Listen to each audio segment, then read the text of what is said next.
Hello बच्चों, आज आपको मैं टाइम ऑफ सप्लाई के बारे में कुछ शॉर्ट ट्रिक्स बताना चाहता हूं। तो चलिए देखते हैं टाइम ऑफ सप्लाई यानी क्या। टाइम ऑफ सप्लाई यानी क्या? समय देख के सप्लाई, 12 बज गए सप्लाई करो, 1 बज गए सप्लाई करो, नहीं। टाइम ऑफ सप्लाई, टाइम एक वर्ड है ये यूज किया है, लेकिन हमें माइंड में ये रखना है कि द डेट, दिन, किस दिन सप्लाई हुआ, किस दिन सप्लाई हुआ। टाइम ऑफ सप्लाई जब हम कंसेप्ट याद करेंगे तो हमें दो सेक्शंस को ध्यान में रखना है। एक तो section 12 and 13 which determines time of supply for goods and services, और दूसरा section 31 that deals with last time limit to issue invoice.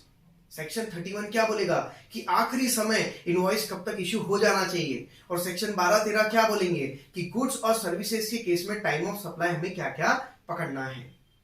Start करते हैं। ये दोनों सेक्शंस के कॉम्बो से ही हम टाइम ऑफ सप्लाई को अच्छी तरह अंडरस्टैंड कर सकते हैं। तो सबसे पहले लेते हैं section 12(2). Section 12(2) time of supply of goods, और उसके बाद में है section 13(2) time of supply of service.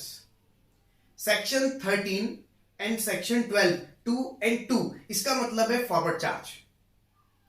Section 12(2) और 13(2) इसका मतलब है फॉरवर्ड चार्ज, यानी फॉरवर्ड चार्ज के अंदर हम देखेंगे टाइम ऑफ सप्लाई क्या होता है। तो सबसे पहले मैं लेता हूं section 12(2) time of supply of goods. Time of supply of goods, time of supply of goods should be earliest of three things. Earliest of three things: date of issue of invoice, last date of issue of invoice as per section 31, and date of payment whichever is earlier. इन तीनों में से जो भी earlier रहेगा उस date को हम बोलेंगे टाइम ऑफ सप्लाई। उस डेट को हम बोलेंगे टाइम ऑफ सप्लाई। ये कौन बोल रहा है? सेक्शन 12(2).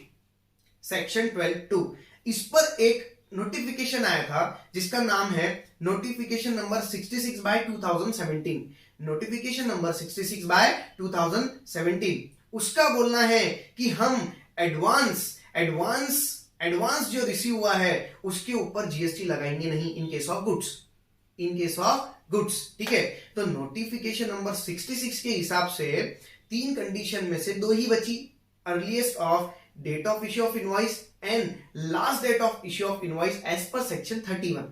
डेट ऑफ पेमेंट का केस नहीं है, इसलिए जब भी time of supply of goods के ऊपर अगर क्वेश्चन आता है और वो क्वेश्चन रिलेट करता है विद सेक्शन 12(2), तो हमें एक चीज माइंड में रखना है कि उसके हमें अल्टरनेटिव आंसर देना है। सबसे पहले आंसर देना है सेक्शन 12(2) को दिमाग रखते हुए, सेक्शन 12(2) को दिमाग में रखते हुए कि भाई time of supply will be earliest of 3 things: date of issue of invoice, last date of issue of invoice and lastly date of payment.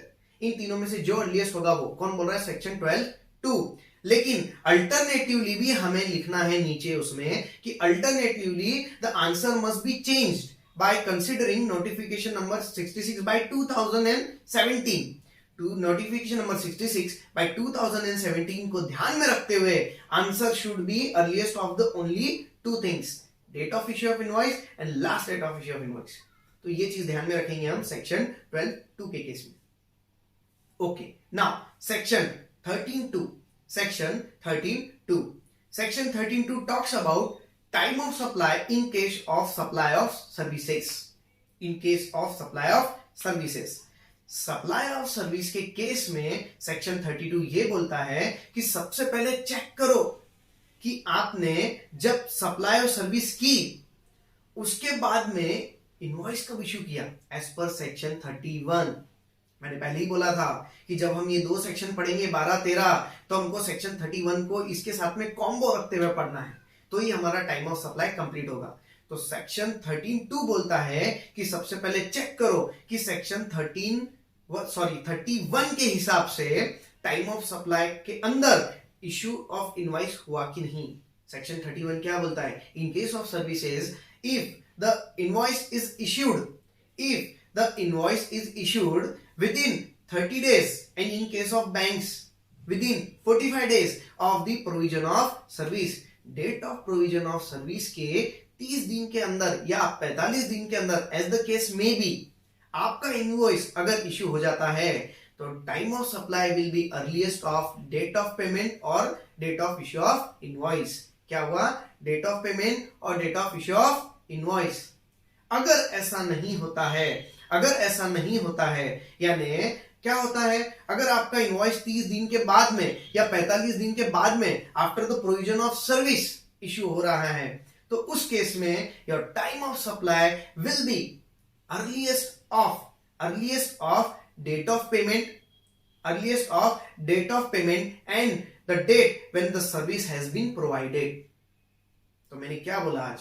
Section 12(2), इसके अंदर हमने तीन चीजें देखी, section 12(2), section 31 and notification number 66/2017। और हमने देखा सेक्शन 13(2), 13(2) में हमने दो चीजें देखी, एक तो इनवॉइस 30 दिन के अंदर इश्यू हो गया या फिर इनवॉइस 30 दिन के बाद इश्यू हुआ। अगर पहले इश्यू हो गया तो earliest of date of issue of invoice and date of payment, और अगर बाद में इश्यू हुआ तो earliest of date of payment और provision of service whichever is earlier. तो इस तरह से फॉरवर्ड चार्ज के अंदर हम टाइम ऑफ सप्लाई को काउंट कर सकते हैं।